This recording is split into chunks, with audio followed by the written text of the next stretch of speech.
Stop talking about comic books or I'll kill you. I don't care if the Hulk could defeat the man. Hey there, comic fans. Bullseye Bob here. Long time no see. And here we are back at Everything Comics channel. Welcome. And I just wanted to say, hey, I missed you guys. I wasn't here last week. And but here I am back live and in living color, of course, as always, from the Refuge Coffee House. Of course, Refuge is down here in downtown Portland, well, not downtown Portland, but in Portland, 9217 Southeast Foster Road. This is where I come and hang out with you, show you my comics that I got this week, and have some coffee and talk about comics. Yep, so this is my 5th episode of Having Comics with My Coffee, and hope you guys enjoyed today. I got so much to talk about, so much to go over. I'm so excited, and I'm really excited to be back. We have a couple things to go over. There was a couple milestones that happened this week. The first one was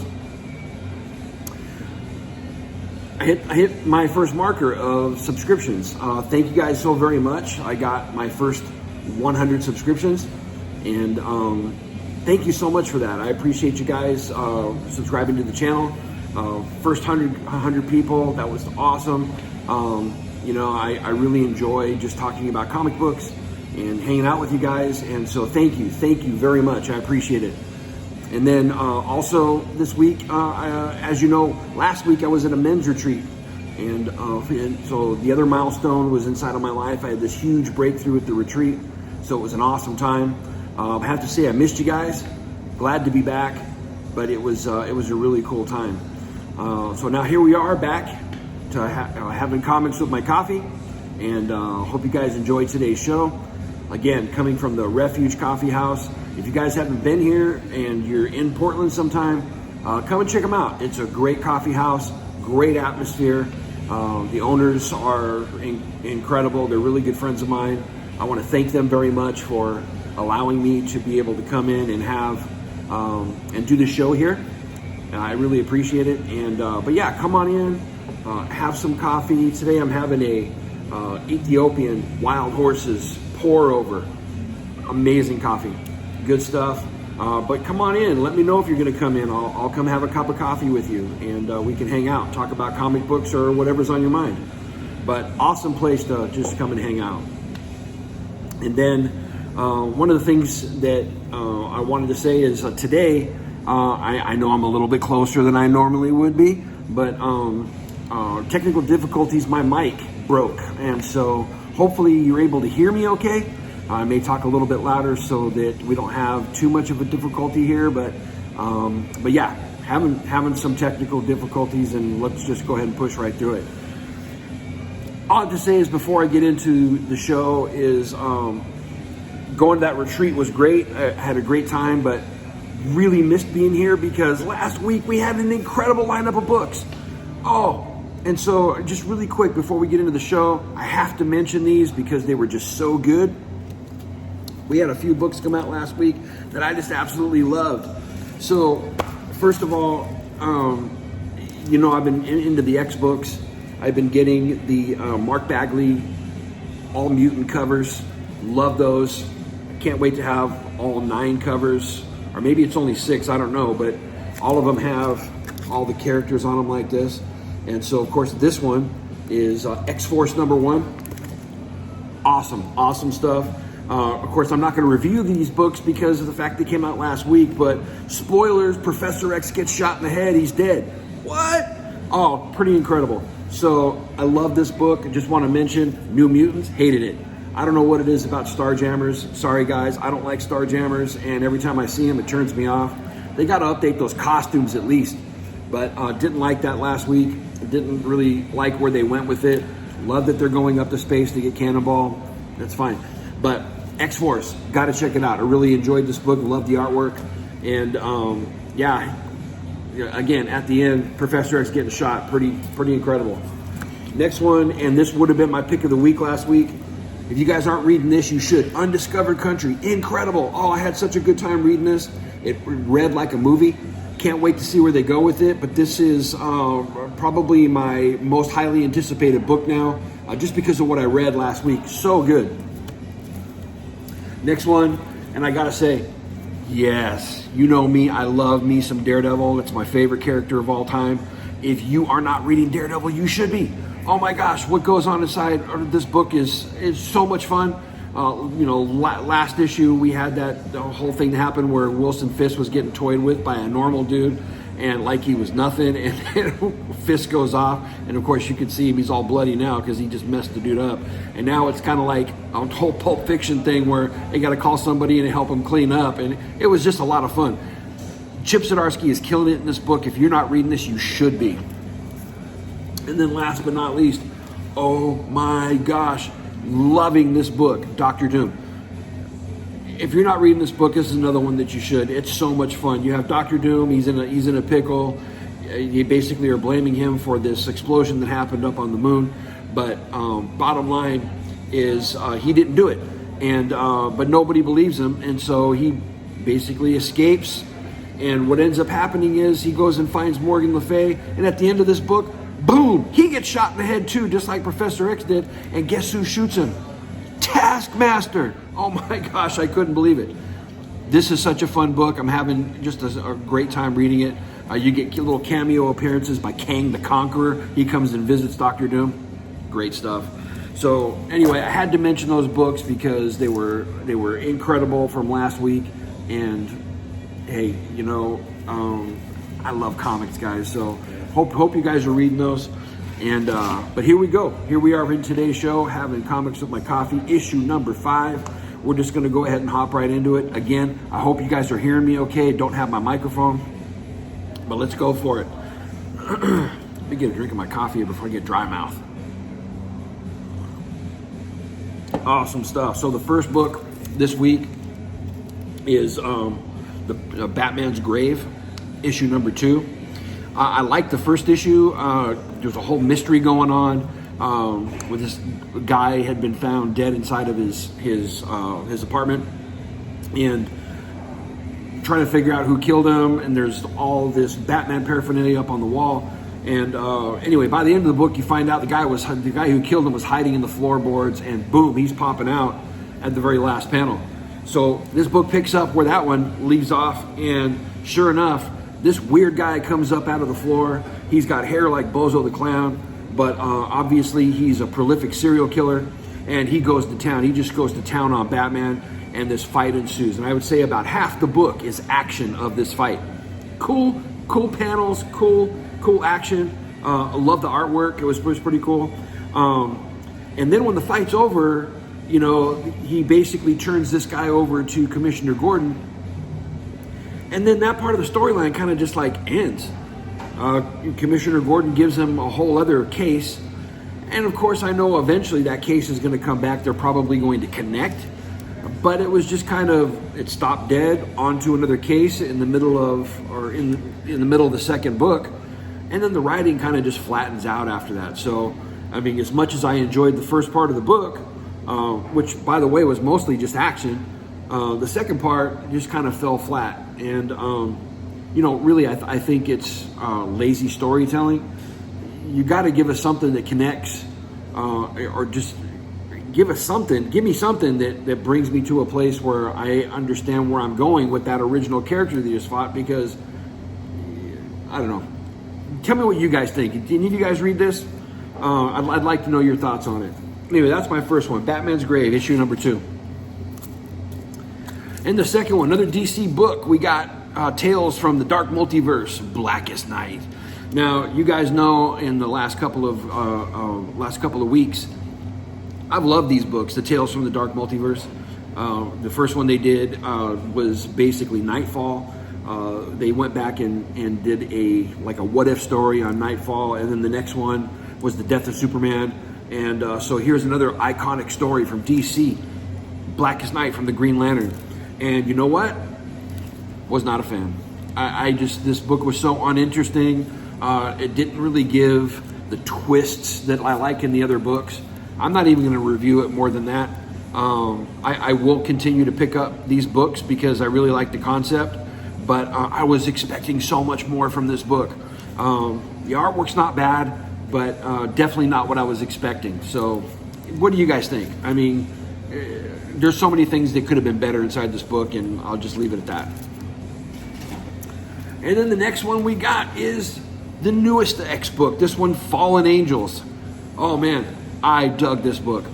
So basically, and I don't know who the artist was. I didn't write it down for my notes. Sorry about that, guys. But the artwork inside of here is pretty dang good.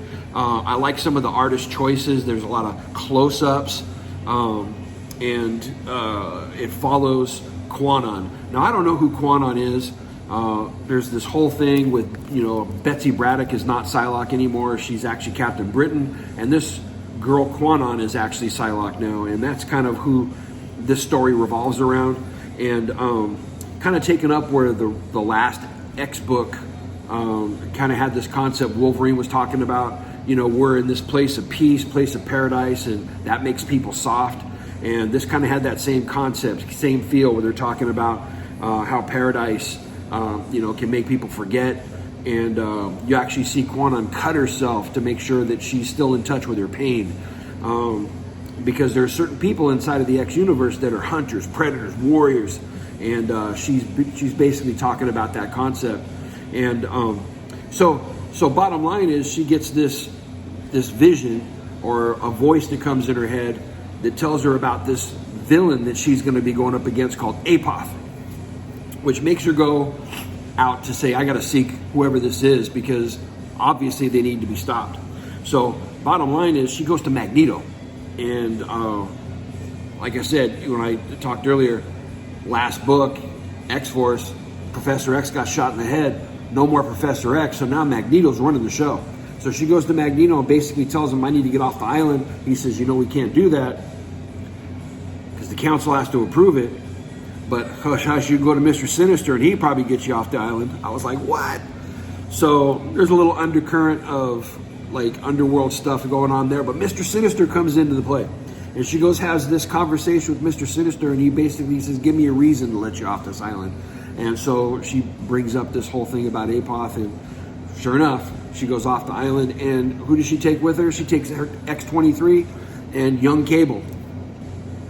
Anyway, what she finds out is that Apoth is this guy who has this technology that can, basically it's a tech that hits endorphins, so you get addicted to it. So it's addiction technology. Great concept. And but beyond the fact that it gets people addicted, this guy's killing kids with it. And so they find out about this, and they try to remember the story. So basically, at one particular point, they're hunting where this guy Apoth may be, and it takes them to this shack way out in the boonies where you wouldn't find tech. And they go into the shack, and there's all these kids, and they've got these little headset things on, and you can tell their eyes are kind of bleeding. You can tell they're under the influence of this thing. And right in front of them, all the kids die, except for one of them. And that one talks with the voice of Apoth, and he basically says, thank you for taking an interest in me. It would be uncourteous of me not to take an interest in you too. And then bam, he's gone. And Psylocke, she's like, we need to get this guy. So what ends up happening is she goes back to Krakoa. She talks to Mr. Sinister, and basically she says, I need a team, but I need to be kept under the radar, and because we're going to go after this guy, and Mr. Sinister is going to help her out. I don't know if that means he's going to be the leader, but I definitely, we have a covert team that's kind of undercover. This Fallen Angels book was a lot of fun to read. I really loved the flow of it. I love the artwork, and I have to say, this might be my favorite of the X books so far, just because it was so much different. Really liked it. Check this one out, guys. And then we got another Black Label comic. We got the Dollhouse.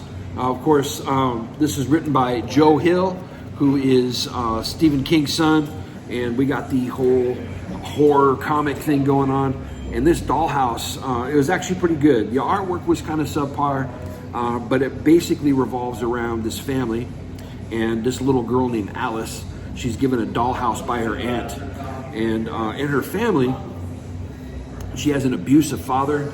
and the mother, she's nurturing and everything like that. But this dollhouse, she ends up playing with it, and while she's playing with it, she can hear the abuse going on to her mom in the background. It kind of revolves around that. Now, there's a secondary story inside of here that takes place way back in the 1800s. I think it's the 1800s, but it's quite a while ago. I don't know how that's going to connect to the story, so I won't talk about that part. Let's talk about the dollhouse part, which actually takes place in 1981. That's where Alice is at. So anyway, she's playing with this dollhouse, and while the abuse is going on to her mom, one of the little dolls comes out and basically tells her that she can be shrunk down and that she can go into this house and play with them if she says these words. And kind of a cool concept. I mean, like a little Alice in Wonderland. Her name is Alice, and she grows small to go into this other kind of like world, into the dollhouse. But while she's there in the dollhouse, she's playing all day, and these dolls kind of want her to stay there. They keep talking about this black door, and the black door can help you. And so she starts exploring what is this black door. Well, it appears. She goes down, and while she's in this place, she basically hears this voice. This voice tells her that she could stay there forever if she wants. She's like, why would I stay here if I wouldn't be able to stay with my mom? She says, basically they tell her, if you stay here, we can make one thing happen on the outside world. And that one thing is we can save your mom, because your dad is going to kill her eventually. And so now she's got this angst of, I don't want to be here forever without my mom, but my dad's going to kill my mom. So, so there's the angst. Anyway, what ends up happening is she doesn't take him up on the choice. She ends up getting big. She sees the abuse happening, but that thought's been planted in her head that, her dad's going to take out her mom eventually. And what ends up happening? At the very last panel, she ends up taking out her dad with a hammer. It was bad. It was pretty awesome. This read much better than Basket Full of Heads. I can't wait to see where they go with it next. This is like classic horror. I really dug it. And then we got another part of the Sea Dogs, part 2 of Sea Dogs. And of course, that's about werewolves on an old 1700 ship. Love that. It's only 2-page stories. I think I like those stories more than the actual main stories that are in these books. But another good one from Black Label. I wasn't too sure about the first one that came out, but I really like this one. Check it out. Let me know what you think. And then next we have another Marvel book. We got Morbius, the Living Vampire. Now, I wasn't sure if I was going to want this book. I've never been a fan of Morbius. To me, he was just a Spider-Man villain.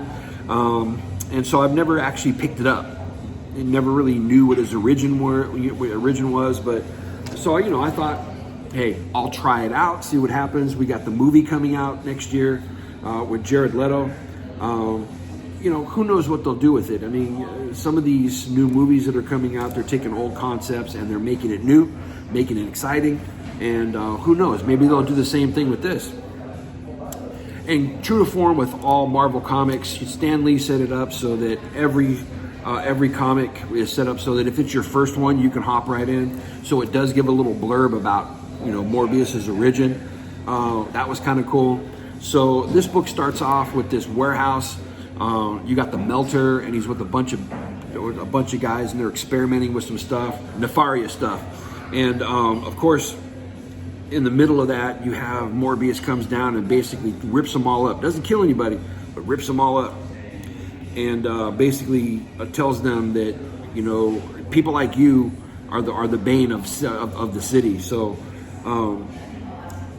takes them out, doesn't kill him, goes back to his lab, and basically what he's trying to do is trying to find a cure for his ailment.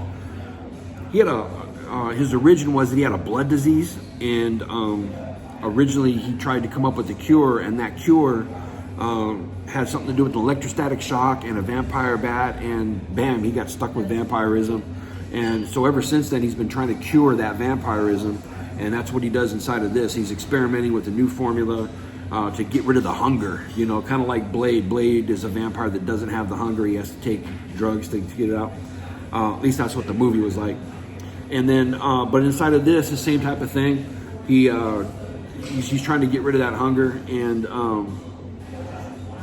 those guys that he attacked, there's a lady that shows up that basically says, you need some help. And she kind of looks like a classic vampire hunter. And she basically says that her whole thing is the death of Morbius. And so I guess we're going to see her go after him in the end. But whatever cure he tried to take, it didn't work. As a first book, it didn't really go anywhere. It kind of laid some groundwork. So I will pick up the second one, maybe the third one, and see where it goes. Again, never been a fan of Morbius, but I'm willing to try anything. I like the artwork in this, and for a good first start, I'm going to check it out.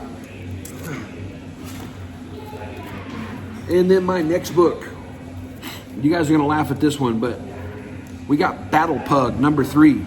Now, originally I picked up the first book because they had the web series called Battle Pug, which I really enjoyed. I'm a pug lover. I have a pug at the house. Her name is River. She's my little pride and joy. Tina and I just love her so much. So I'm a pug guy. I love pugs. And so how can I not pick up a book called Battle Pug, right? Well, this book's wacky. It's just wacky and fun. There's some political overtones inside of it, so you can't get away from that. But in the midst of it, it's kind of a magical land. The colors inside of this are amazing. If you like the color that's on the front of this book, the whole book's like that. So in this particular issue, coming from the last one, they got stopped by horse thieves. And I'm not talking about guys who steal horses. I'm talking about actual horses that are thieves, and they're all colorful, kind of like My Little Pony. It's kind of a pun because they're called Nobody's Ponies. It was pretty funny. It's a wacky book. It's about a barbarian that rides this pug into battle. And the whole storyline is basically the war against Christmas. So you got these Christmas overtones. There's blood, there's gore, lots of fun, while it's all candy cane and bubblegum goodness as far as colors and tone. Just a lot of fun. If you haven't checked it out, you don't need the first issue to. You can watch YouTube videos to kind of get the gist of what's going on inside of the story. But there's a lady that has basically blades with candy cane on them, and she's slashing people up. It's just a fun story. Check it out and let me know what you think of this. I mean, I'm getting it. I'm going to continue to get it, not just because I love pugs, but I'm intrigued by it. It's just a lot of fun. So let me know what you think. And the next one we got is Folklords. Now, this one is from Boom Comics. I picked this one up because I heard my buddy Bueller talking about it. And I gotta say, I like this first issue. Wasn't crazy about the artwork, but what's going on in this one is there's a land that has elves and gnomes and trolls and things like that. And you have these kids who basically, when they're about to become adults, they go on these quests, and when it's kind of like their coming of age thing. And then once they're done with their quest, then they settle into normal life. And there's this one kid named Ansel, and he has these visions and dreams of a land that's like our land. It's got technology and things like that, and he thinks that it's real. And so for his quest, he wants to find the Folklords to see if he can get to that land. I thought it was a very cool read. I thought it was a very cool concept. Instead of somebody from our time looking at a fantasy setting, it's a fantasy setting looking at our world. So anyway, check it out. Let me know what you think. I really enjoyed it. And then this, my friends, is my pick of the week. This is Detective Comics number 1015. This continues the Mr. Freeze storyline. Of course, Nora Freeze wakes up. Last issue, she becomes Mrs. Freeze. And so here we are, she's Mrs. Freeze, and not far into the story, she basically lets Victor know, I don't need you anymore. Boom! It's like the whole crux of his story is about Nora, and now she's saying, I don't need you anymore, and she's just as vicious as Mr. Freeze was on the hunt for her.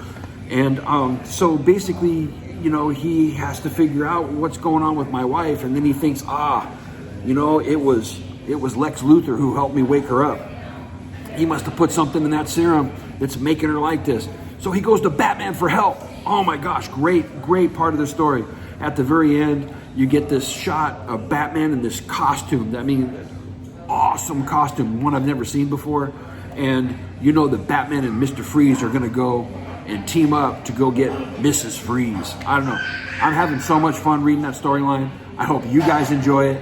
Let me know what you think about it. So that's it, folks. That's all the books I got. I know normally I bring a book that's not part of my pull list, but this week I didn't do it because I just had so much to go over and talk about. One of the things I want to let you know about coming soon, I am going to film my origin video. When I say origin, it's just how I got into comics. Definitely had requests for it, and so I'll probably drop that this week. So be on the lookout for that. And then the last thing is I always like to ask, from the comments, a question that you guys have. And this one came from That Old Comic Smell. Just like last time, he's got some great questions. Another great question this time. And he asked, what is my favorite book or run of this year? And so I'm kind of tossed. I'm tossed between the Immortal Hulk. I've been loving that run. And then also I've been loving Daredevil by Chip Zdarsky, though. But those are probably my two favorite books this year. And then the surprise from last week, Undiscovered Country. Love it. What's your guys' favorite book or run? Leave me a comment. And then also ask me a question. I'll pick a random question every week and we'll go over that. But that's it, folks. That's it for having Comics with My Coffee. Thanks for joining me today. Remember, I'm always here at the Refuge Coffee House at 9217 Southeast Foster Road.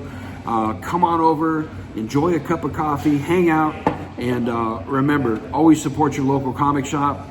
Do me a favor, hit that like and subscribe button if you haven't.